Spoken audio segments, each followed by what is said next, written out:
പിന്നെ ഇതേ രാവിലത്തെ നടപ്പ് കഴിഞ്ഞ് വന്ന് ബാക്കി ഫുഡൊക്കെ കഴിച്ച് കയറി കിടക്കുന്നത് കേട്ടോ. കുറച്ച് കഴിയുമ്പോൾ ഇവിടെ വെയിലാകുമ്പോൾ അങ്ങ് തെങ്ങിൻ്റെ വീട്ടിലോട്ട് പോകും കേട്ടോ. ഇവർക്ക് നമ്മളോടുള്ള വിശ്വാസമാണ് ഈ കയറി കിടക്കുന്നത്.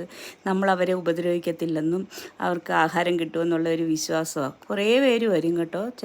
നമ്മുടെ അപ്പുറത്തുള്ളവർക്കൊക്കെ കാണുമ്പോൾ ഇഷ്ടക്കേടൊക്കെ ഉണ്ട്. അവർ കാണുമ്പം ഓടിച്ചു വിടാറൊക്കെ ഉണ്ട്.